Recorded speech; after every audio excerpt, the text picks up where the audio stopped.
It's New Things Day and another big three today, although no vinyl. But there is another thing of one of the other things I collect to show. Comics first, as always. First, it's not really a back issue, but it came out 3 weeks ago, 4 weeks ago, and I finally just got it. Night Trap, Cullen Bunn horror comic from Lion Forge Comics. The only other thing I know that Lion Forge is putting out is that strange Chavo Guerrero book. Zero interest from me. I was excited to read this, although I'm gonna be honest, the excitement kind of wore off because I didn't get it, and I thought I wasn't getting it. Batman #2. I had a hard time picking these covers. I didn't want this Suicide Squad sticker on the cover, but I hated the Tim Sale cover. I think it might have been. It had Solomon Grundy on it, I think. I hated it. I just hated it. But I went with this one, even though Batman's codpiece looks weird. Punisher #3. I don't know if I enjoy this book yet. I feel like the first one tried to push a little too far. I did get involved in the second one a little bit. I liked it a little more, so we'll see.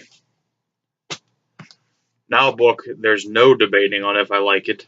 Scarlet Witch #8. Love every one of these covers too. But we have the rotating artist every issue, so let's see what the art looks like this week. Oh boy. I actually like the art in general, but there was that I just saw one shot where she looked rough. I do like it though. I'm good with it. I'm alright with it. I like it a lot actually. The artist in this one is Tula Lotay. Tula Lotay. I love this book. I'm so glad it's still coming out. I'm speaking of books that are still coming out, but not for long. Tokyo Ghost #8. Had to get the Dent cover. Well, he's not the artist. You know what I mean. Because he looks badass. And I liked this one better than the other one. A. Robinson art on that cover. Deadpool v. Gambit #2. The variant cover of this looked very weird. There was a weird, they were really long necks. Deadpool had a really long neck, it looked like. There was something going on. But I was not a fan. But I actually do like this cover, even though it's not the variant. Very minimalistic. Bob's Burgers #13. And if you're a fan of Tina, you'll be a fan of that cover. Oh, it's fantastic. That's fan. Start with fan. Finish up with tastic. Green Lanterns #2. It's another great cover. I don't like the way I said that. I didn't mean it sexually. Now I feel like I'm a guy that's going to be behind Xenoscope books. And then last but not least, something that was not on my poll, but I picked it up. Justice League Rebirth #1. And the variant cover on this, I don't know if it was a variant or I don't know if it just came with two covers. The Joe Mad cover was super weird to me. I feel like Batman was in a weird position. His foot looked like a hoof. He looked like Gorgon with. No, I was not happy with it. I like Joe Mad Superman, but that Batman was awful. But I chose this cover anyway. Now the comic books are done. Before I get into books, because that takes the longest. I'm still working on getting the stack out of here, so I'm going to rip through a bunch today. Hopefully, get them up on a shelf. One of my other things I collect is board games. And I just so happened to stumble upon this at a local Gooding Will. Not at all how you say it. I liked it, though. Gooding Will. And it is Frank Miller's Sin City the Game. Extortion, corruption, murder. You can see what the board and the pieces look like back there. And I have no idea what it's about. Haven't even opened it. It was still in the plastic when I bought it. So eventually I'll get around to popping this baby open and see what it's about. It says it's for ages 18 and up, 30 to 60 minutes, 2 to 6 players. So looks fun. Looks like a lot of bullshit, but looks fun. Sometimes winning a board game means killing a whole lot of people. Maybe someday I'll do a video on my board game collection, but I don't know. Now I have a stack here, about 19 books. I'm just gonna hammer through, if you will. As always, tell me if you know anything about these books. I know some. I know a little bit about some of them, but if there's something I don't know, if it's a rare book that I don't know that, let me know. If it's something that you think I should read immediately, let me know. But first up is Charlotte Bronte's Jane Eyre, because who can have too much Bronte sisters? Too many Bronte sisters? Who can have too much of the Bronte sisters?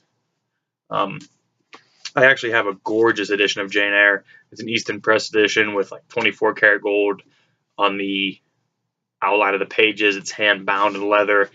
It's gorgeous, gorgeous work. But this is the classic series. Copyright date is by Airmont Books. Copyright 1963. This paperback here came out. Next I have James Fenimore Cooper with The Deerslayer. It is a Signet classic.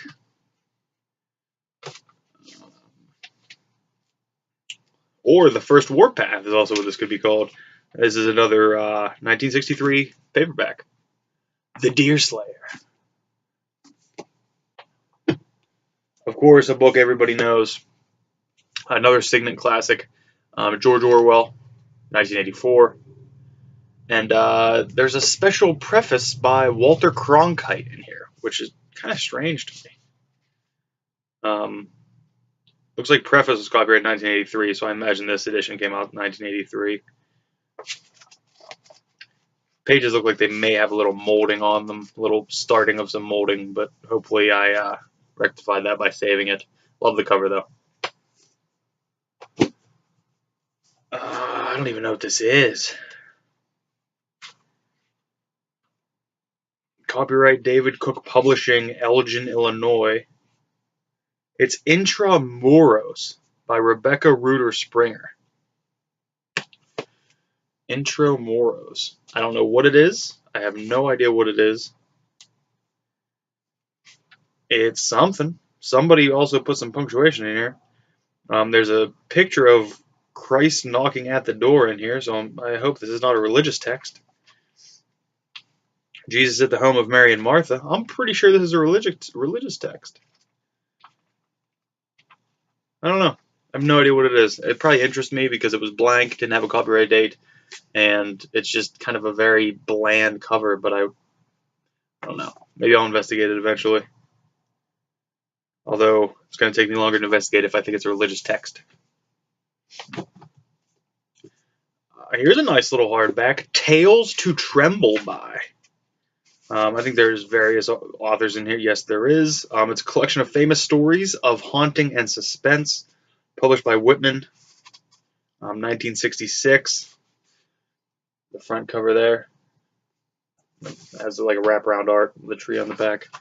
There's stories in here by Ambrose Bierce, Charles Dickens, Washington Irving, Anonymous, F. Marion Crawford, and a Bram Stoker work in here, The Judge's House.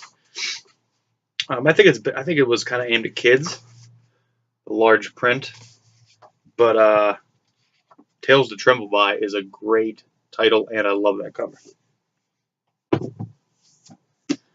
G. Lowes Dickinson's A Modern Symposium. Oh boy, something weird's going on in the back here. We'll get to that. A Modern Symposium was published 1905 by McLaurin Phillips, and I don't know what this is. I have no idea what this is. Decal edge on the side, which needs cleaned a little better. But hardback. Published by Doubleday, it looks like. The dust jacket looks like it had some water damage at some point. But what's going on in the back here is they're talking about Kipling. Rudyard Kipling's works, and then talking about new books by Rudyard Kipling, and what they use to separate the complete Kipling and what they're talking about as new books are swastikas, which I find off-putting. But 1905, I guess it wasn't. It was not the symbolism that it is today. That's for sure. That's interesting, though. I don't know if I caught that, and that's why I got it, which may have been something, or if I liked the words modern symposium together and decided to give it a go. I have no idea what this is about at all. I saw fundamental in here, so it's definitely going to be a political book. Fundamental changes we regard as exceptional and pathological. That's a little excerpt. Greg Shorthand, The Functional Method, Part 2, by Lewis, or Luis. Nope, there's no at the end. It's definitely Lewis. By Lewis Leslie.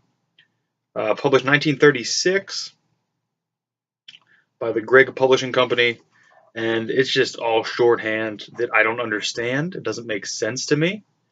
But it's interesting to have, I guess.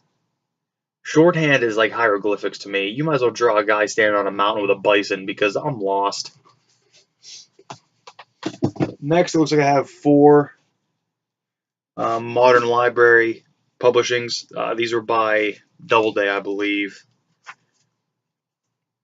And they're all this hardback, just kind of with a little square that tells the title, and just a little square on the side of the title. I don't know if they ever had dust jackets, but none of the ones I got do have dust jackets.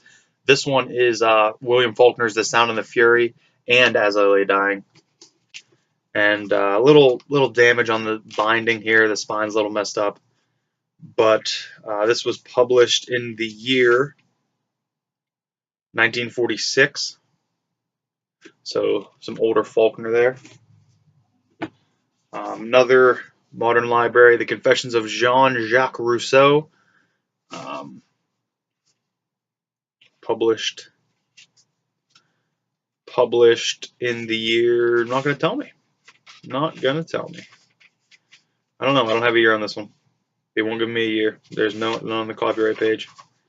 A little bit of spine damage on this as well. It's still holding together, but it's ripped a little bit. Another Modern Library, just 2 blocks tells you what it is. Another Modern Library. This is Lord Jim by Joseph Conrad. Ooh, a lot of writing in the interior of this. Somebody wrote on the interior pages. This is published 1931 and published by Doubleday, as all these Modern Libraries are. I don't know any of this writing is either. It's all in pencil though, so it could be taken out very carefully. It also looks like somebody drew, kind of like things to hold pictures in on the front and the corners of this. Somebody's being clever. And last Modern Library one for today is Joseph Conrad's Victory. So we got back-to-back Joseph Conrad's. This one was published in 1915. Nope, wrong, 1921. I really like the size of these Modern Library ones. I think they all look gorgeous next to a shelf, or next to each other on a shelf. This one's a little dirty. I would like to see if I could clean up this cloth a little bit. But that's it for the Modern Library. Now I got a newer book, although it is damaged at the top a little bit. Looks like it was nibbled on. Rats. Published 1988. This is David Stout's Carolina Skeletons. And it being damaged as it is, I probably wouldn't have got it, except it is about, it's a novel based on the execution of America's youngest murderer. And anytime you get, the legal system involved and murder involved, I'm sold. Executioner Song is one of my favorite books of all time. I know this isn't going to hold a candle to it, but if it even incites a little bit of what Executioner Song did for me, then I'm in. And by the way, library bound, you can't beat it, even with that damage. Another library bound book, Mafia Princess, Growing Up in Sam Giancana's Family by Antoinette Giancana and Thomas Renner. I know nothing about any of these people. I know nothing about the story. I know nothing about the Giancana family, if that's even how it's pronounced. Let's see, this was published 84. So yeah, I don't think I should know anything about it. But I got this for somebody else actually. Somebody said, "Hey, if there's any biographies or anything, just grab them. I'll take whatever, even if it's people I don't know." And I saw this one, and Mafia Princess is a title that struck me, so I said, "Hey, let's do it." Kept it for myself. Maybe I'll pass it along when I'm done. We'll see. We got Lisa Cody's Bucket Nut, winner of the Silver Dagger Award, library bound. I know nothing about this either. This was 93, February 93. A Perfect Crime book, it says. Doubleday published it. An Eva Wiley mystery from the award-winning author of Backhand. Don't know who Eva Wiley is. Don't know who Backhand is. Don't know what award she won. Don't know who she is. Don't know what this book is. I like that it's library bound, though. Next up, we have Cop Killer by Maj. Maj, I don't know how to say the O's with the dots above them. Maj Shawwal and Per Walu. Try to say those two names. Somebody probably does. Somebody probably knows what those little dots mean and how to pronounce them, because I don't. Here's a picture of the authors themselves. I like the cover. Nice dust jacket, still in decent shape. This is a book club edition of this book, printed by Random House, a division of Random House, Parthenon Books, 1975. So we'll see how that goes. I won't. When I'm reading this, I won't be telling people who the authors are because I can't pronounce it. I'll say, "Oh, you know, Maj and Per," or I'll just say Maj Per. I don't think that's one name. Next, we have a double offering here from J.G. Ballard. Looks like a double-day science fiction double feature. The Drowned World and The Wind from Nowhere. Nice dust jacket here, hardback. A book club edition of this as well. So I'm going to say this is also a 70s publishing. And I would be wrong. This was published in 1962. So even earlier than I thought it would be. I thought most of the book club editions I got were from the 70s, but that's a pretty early one. I've never read J.G. Ballard. I don't know anything about his science fiction. So maybe a double offering will introduce me. Next we have Willow Davis Roberts' The Sniper, a crime club selection, library bound. Looks like there's a bingo card back there, so you know it's going to be thrilling. It's a book club edition as well. Usually the ones that are bound like this in this shape are. Nope, and I lied again. Lied again. But it was published in the year 1984. So published by George Orwell.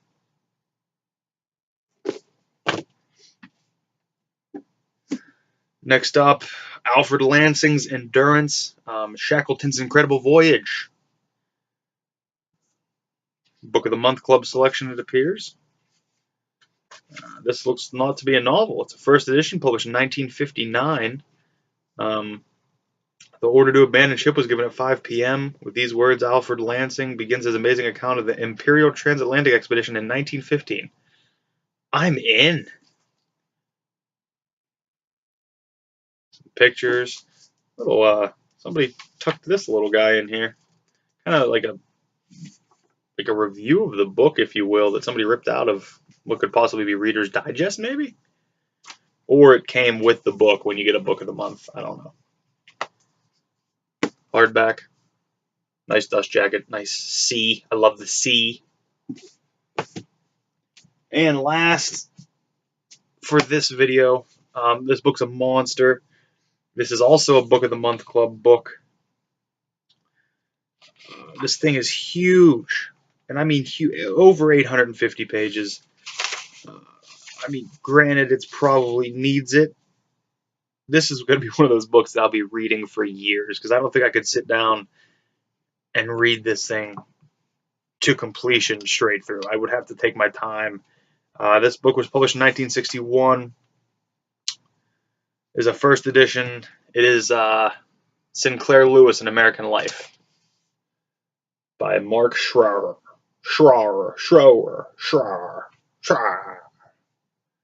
And for some reason on the back, well, I guess never mind. I was going to say for some reason they're telling us about Mark Schroer, but the entire book is telling us about Sinclair Lewis. Why would the back as well? Back is telling us about Mark Schroer, novelist, short story writer, critic, teacher, now biographer, distinguished literary figure in America. Currently the chairman of the Department of English, University of California at Berkeley. He's the author of The Wars of Love, The State of Mind, The Hermit Place, The House Too Old. Don't know any of them. But he also wrote William Blake, The Politics of Vision. Look at this thing. It's a monster. And the font is not large. 850 pages of that. Published by McGraw-Hill, so it's definitely an educational book. McGraw-Hill put out a lot of educational books. All right, I'm going to try to get those on a shelf. I got to hold up my comics. Or do I hold up the game? I've held up the comics the past few weeks. I hold up the game today. I think that's what I do. So thank you for watching. And if you made it this far, kudos. Consider the game. Thank you.